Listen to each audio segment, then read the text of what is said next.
Hi there, I'm Mary Susie from Bead Me a Story, and today we're going to continue exploring our beads and our bead shapes and what we can do with these to make small chains, long chains, short chains, whatever size chains you'd like.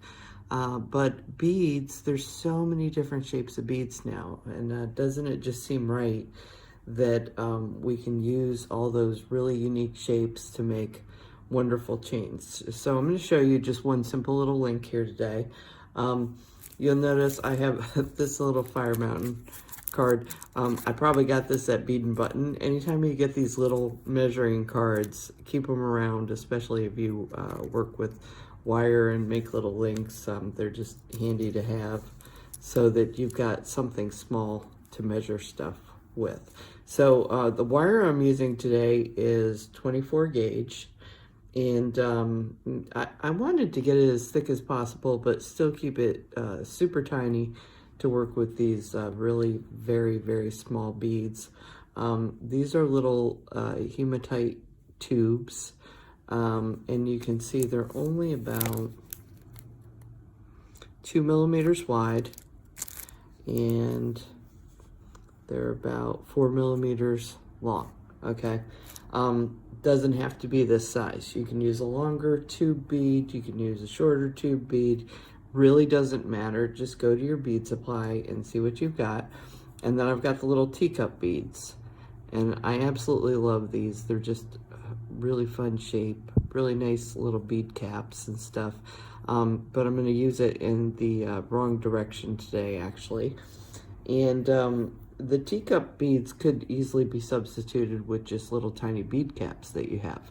Okay, so don't let this lock you in. I just want to keep showing you a variety of shapes and sizes and variations of things to make beautiful chains with. Okay, so as I said, let's bring this in here.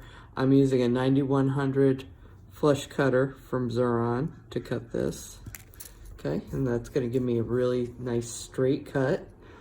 We have to love our Xuron pliers. They're absolutely my favorite. And then I have the Xuron round nose pliers. Now the reason I'm using the Xuron, I do keep some cheaper round nose pliers around that have a bigger tip, but I really like these for the little tiny tip that they have.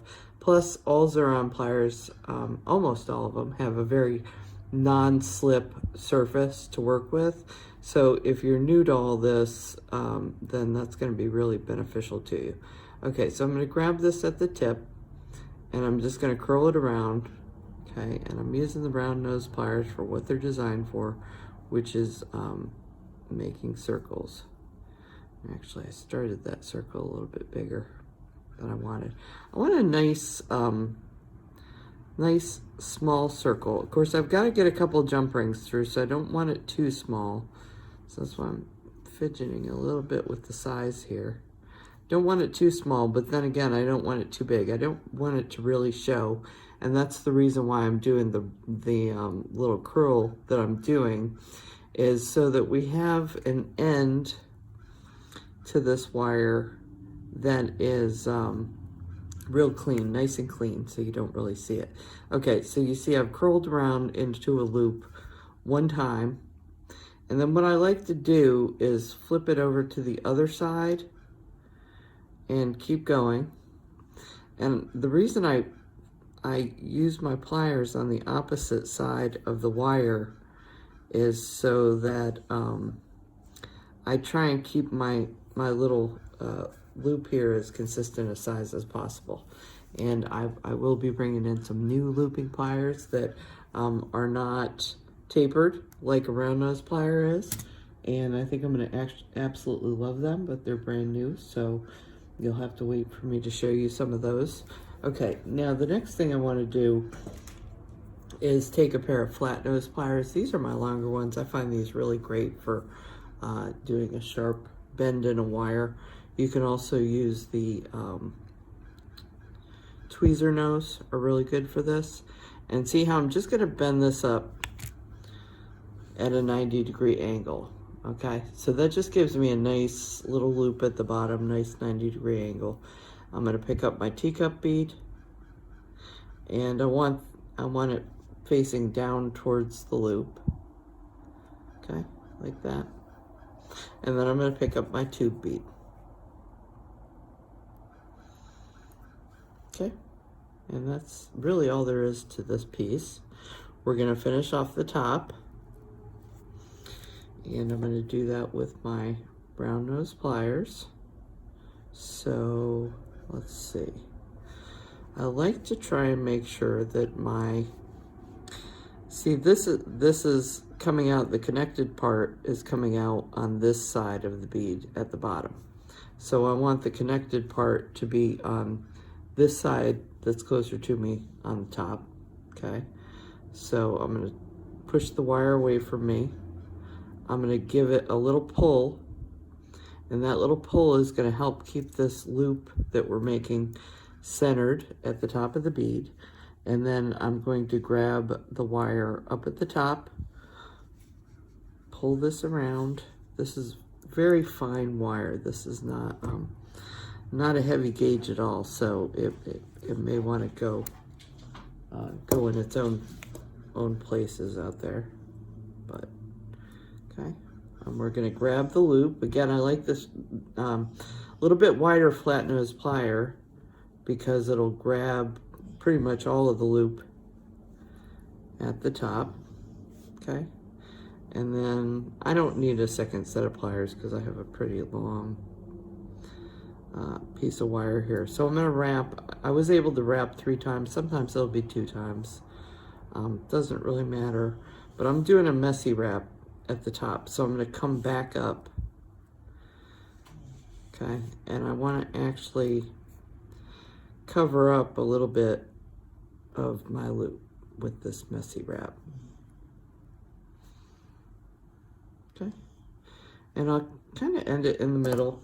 That way I can, I'll be able to push it down in between where it won't catch on anything. So once again, I'm going to bring in my wire cutters, cut off the end of that. I'm going to tuck this back down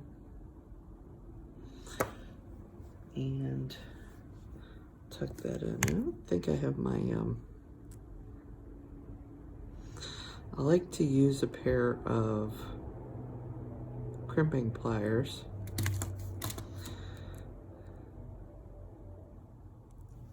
When I get to the end. But since I do not have those on hand, let me just use my little chisel nose pliers to kind of tuck that down into there, okay? Just so that you don't want any of the wires sticking out, okay? Okay, so then I'm gonna make a whole bunch of these, as you can see. Just keep making a bunch of them in a row. And then I'm gonna bring in some jump rings. In this case, I brought in 20 gauge 1/8 inch jump rings, okay? And I just start making my chain. So I actually found myself working off of the bottom where the little teacup bead is. Okay, so I link that, and then I make sure I'm linking to the top of the new bead. And then I'm going to close the jump ring. I have to take my glasses off for that so I can see better. Okay, so I'm going to close that first jump ring, and then I'm going to take the second jump ring. And this time, I'm going to make sure that when I pass through, that not only do I pass through this link here, but I'm also allowing it to pass through the first jump ring. And that's going to form a little tiny rosette. Okay, so just gives it a little bit more pizzazz, a little bit more thought going into it, okay? And that's all there is to this. Now, if you want to, once you add it to a chain, you can make a full chain out of this. My intention is to actually use this with my my Yuki spacer chain, okay, which you can see here. So I'll probably do the back of my necklace and something like this, and then have this shape part on the sides, breaking it up, and then maybe a little bit more in between, and then another set of these, breaking it up, and then finally, you know, have a little bit more of this on the bottom. But, you know, use your bead board. You can lay this out. You can, you know, break this up into like 10-inch segments, and then have, you know, have these be groups of 5 or 6 at a time, and kind of lay it out on a bead board and see how it's all going to look together. But again, this was Teacup beads, 2mm tube beads, which are a little bit bigger than what a bugle bead would be. And I do have, you know, all sorts of tube beads and all sorts of colors and finishes and things. But I had the little teacups in a dark bronze, and because this chain was bronze, and I was using the gunmetal jump rings in the chain, you know, you want your colors to really work together and complement each other and all that. So that's how I ended up with what I had. But of course, at any time you can choose to work with any materials you would like to, change the colors, change the style, change the chain that you're working with. Maybe try, you know, bead the teacups on either side of the bead. That would be absolutely adorable. And you could use that rolling technique that I used at the beginning on either side if it's going inside the cup. That's going to work really well. So just have fun. Beads are meant to be used. You don't have to be, you know, a bead weaver. You know, you can work with wire, you can work with chainmail, you can work with all sorts of things to maximize your beads. So I hope you enjoyed this lesson.